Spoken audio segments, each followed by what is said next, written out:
Oh là là là là là là. C'était un sacré truc.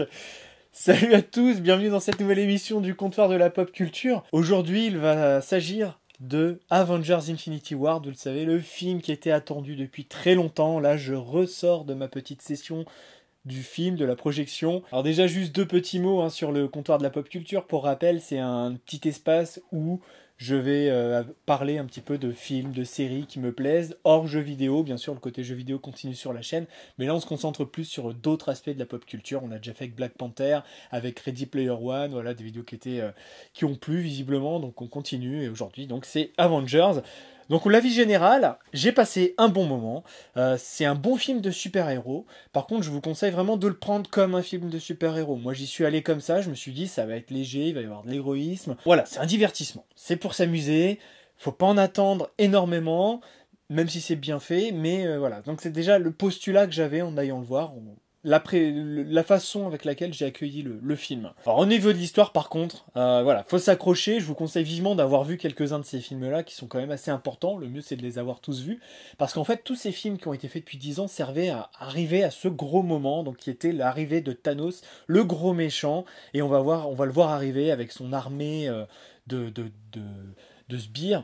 Et donc on fait suite directe à Thor Ragnarok, pour ceux qui l'ont vu, avec Thor qui est avec son frère Loki dans un vaisseau, qui vont se faire attaquer par Thanos, vont s'en suivre pas mal d'événements, et voilà, de toute façon je vais être assez évasif, et après il y aura une partie spoiler, mais en gros un des enjeux du film, ça va être de stopper Thanos dans sa soif de destruction, parce que Thanos, grâce à un super gant qu'il a, et les pierres d'infinité, qui sont des pierres avec des pouvoirs extraordinaires, qui permettent de contrôler comment dire, des dimensions de l'espace et du temps, enfin de l'univers en fait, peut du coup avec ces pierres contrôler le temps, l'espace, la réalité, et c'est quelque chose qu'on avait dans la BD et qu'il a mis en avant, et c'est vraiment le gros point culminant de toute cette histoire, quoi. Alors, le résultat, vous savez, c'est une grosse réunion de super-héros, il y a du Iron Man, du Spider-Man, du Captain America, du Hulk. Qu'est-ce que ça donne à l'écran? On a beaucoup d'expositions quand même. C'est-à-dire qu'il y a beaucoup de scènes qui permettent d'expliquer les choses. Le film dure quand même 2h30. On va beaucoup vous expliquer les choses, mais on va vite aller quand même dans le vif de l'action.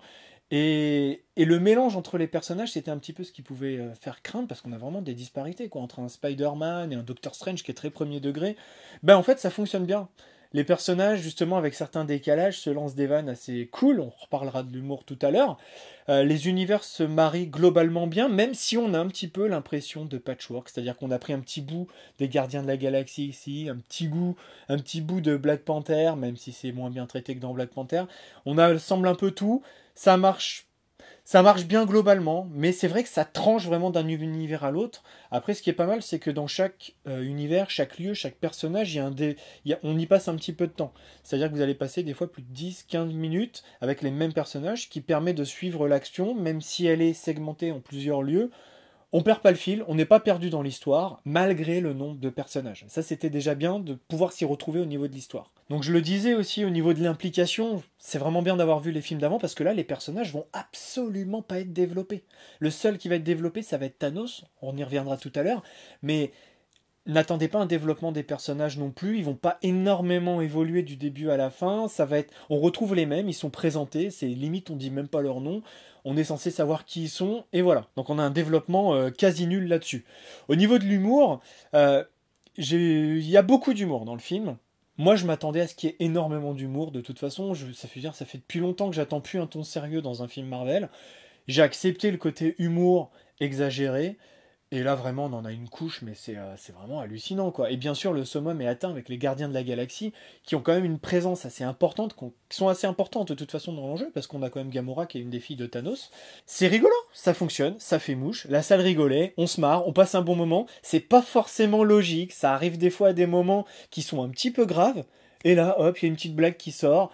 Alors ça fait rire, mais c'est vrai qu'avec le décalage, on se dit, mais c'est pas drôle, en fait, ce qui se passe dans cette scène. Mais c'est du Marvel, donc ça passe. Voilà, si on le prend comme une comédie un petit peu pour certains moments, ça passe. Même si, voilà, encore une fois, c'est vraiment le côté gardien de la galaxie, un peu Spider-Man qui apporte de l'humour. Les autres sont un peu plus sérieux, mais il y a toujours des petites vannes, des petites blagues. On retrouve l'humour Marvel. Voilà, si vous êtes allergique à ça, faut même pas aller voir le film. De toute façon, même si vous êtes allergique à Marvel en général, ça sert à rien d'aller le voir. Par contre, si vous aimez un peu cet humour à la gardien, Vous allez passer un bon moment, c'est vrai que c'est rigolo, c'est rigolo. Alors vraiment un des points moi qui m'a plu, bah, c'est vraiment je vous ai dit, les discussions, les mélanges entre les personnages, pendant les scènes d'action aussi qui sont ultra impressionnantes. Alors, il y a notamment une scène d'action à New York qui est vraiment géniale, on voit les personnages, donc il y a Spider-Man, vous avez Iron Man, Doctor Strange, plus quelques sbires de Thanos qui utilisent chacun leur pouvoir, et il y a des mélanges de pouvoirs entre certaines...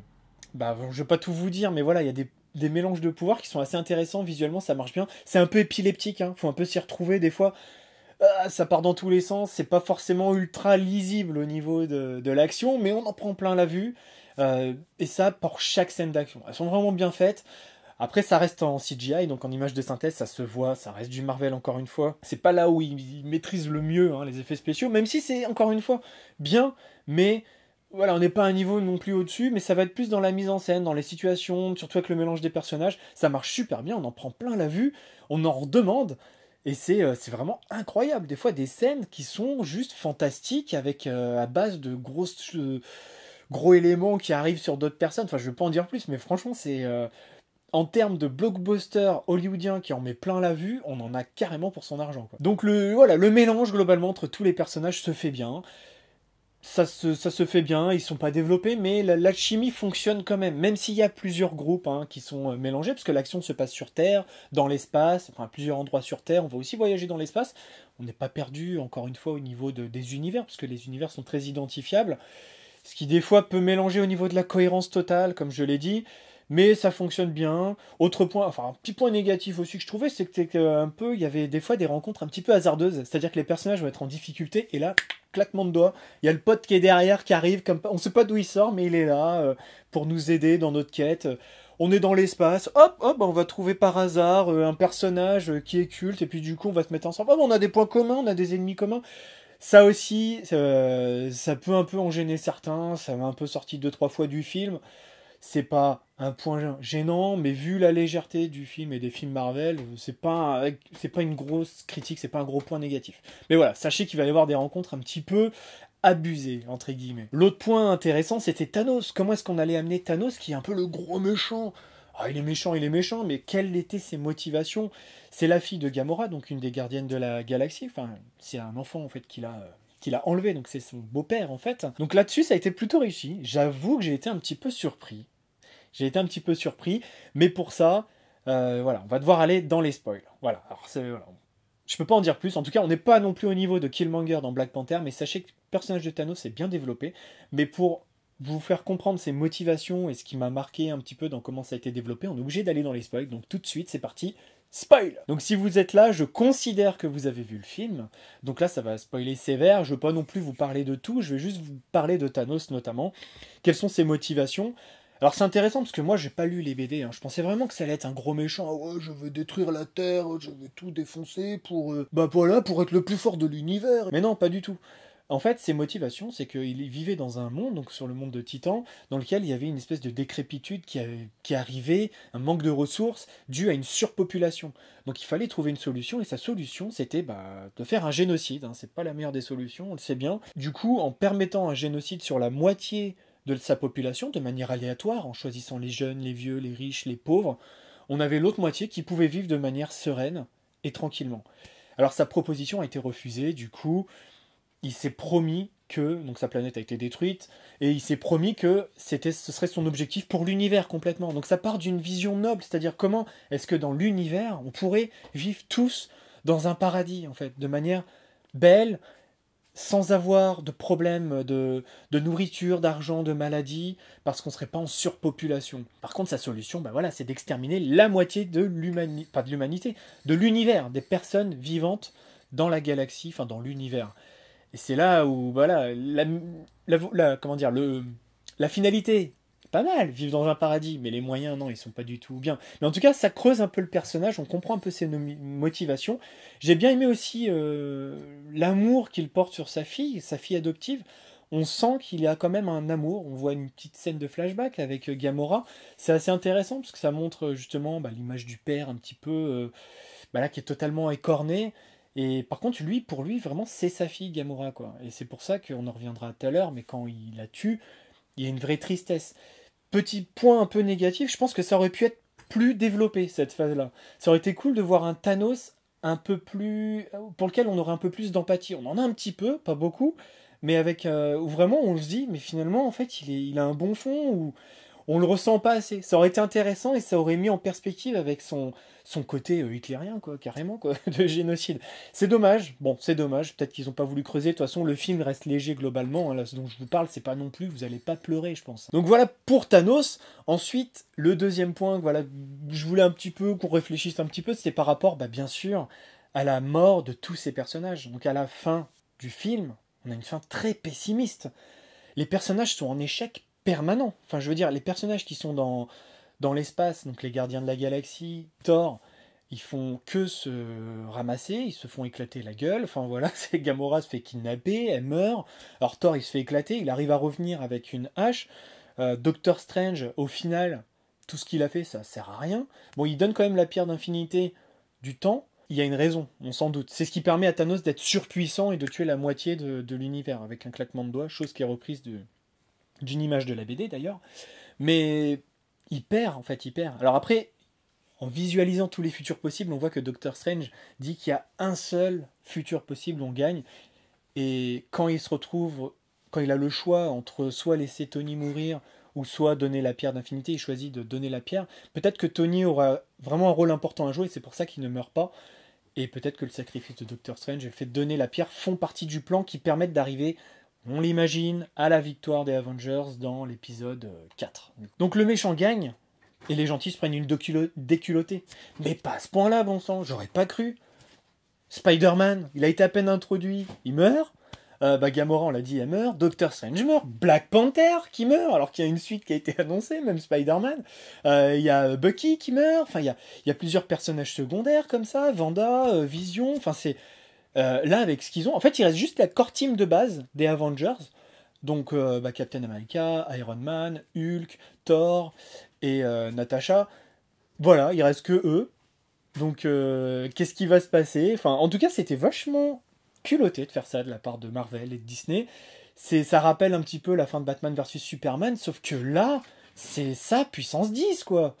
Enfin, c'est un truc de dingue, quoi. Enfin, les mecs sont tous morts. Mais j'ai trouvé ça intéressant et un peu émouvant, quand même, j'avoue. Il y a deux morts, moi, qui m'ont un peu ému. Il y a la mort de Gamora, quand Thanos tue sa fille. Enfin, on sent qu'il y a de la tristesse et ça fait vibrer un petit peu. Et aussi la mort de Peter Parker. Donc Peter Parker qui sent... En fait, la mort est plutôt belle. En fait, on les voit qui sont en train de s'effacer un petit peu comme du papier journal brûlé qui s'envolerait au vent, un peu noir. Et on voit Peter Parker qui est sur son mentor, Tony. Enfin, c'est un peu triste. On sent le petit jeune qui voulait aider et qui est absolument pas prêt à mourir, qui avait jamais pensé qu'il pouvait mourir aussitôt. Et ça fait un petit quelque chose, même si ce Spider-Man, je m'y attachais pas plus que ça. Là, j'ai senti la détresse vraiment dans son regard. Et donc chapeau, cette scène est vraiment bien avec un Tony Stark qui est à la fin, qui est posé comme ça, en mode qu'est-ce qu'on va faire? Mais c'est pas possible. C'était plutôt limite bouleversant, même si on reste dans du grand spectacle assez léger. Alors comment contourner ça pour le futur? Vous avez vu si vous êtes resté après la scène du générique. Donc on voit Nick Fury qui est avec sa protégée, je me souviens plus de son nom, donc qui pareil meurt aussi. Ils font partie de la moitié de l'univers qui meurt.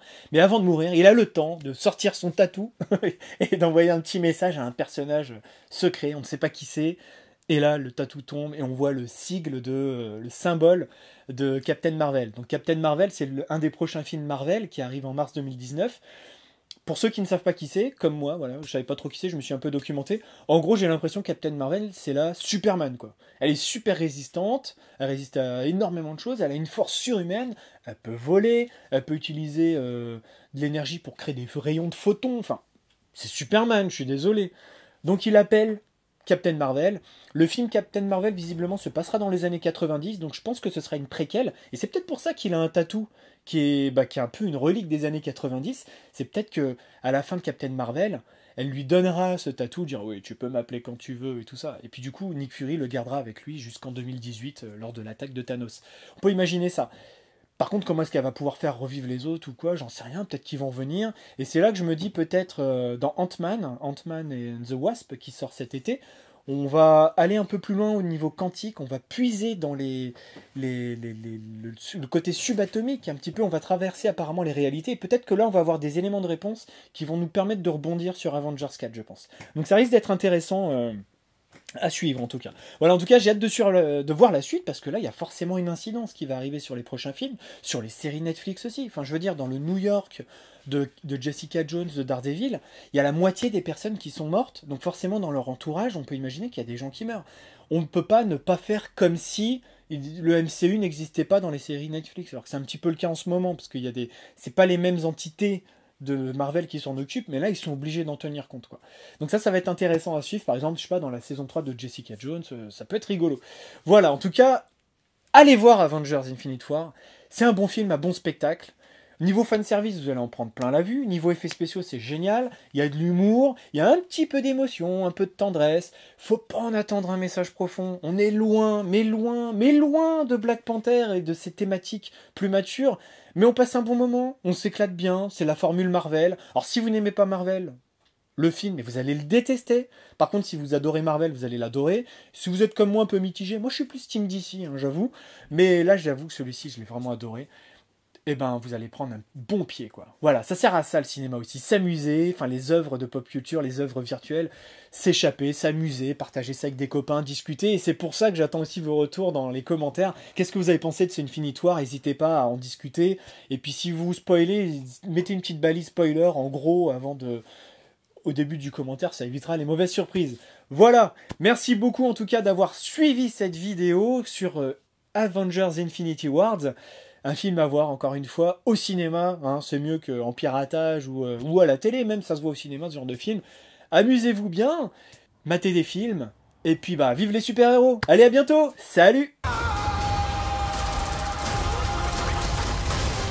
hope they remember you.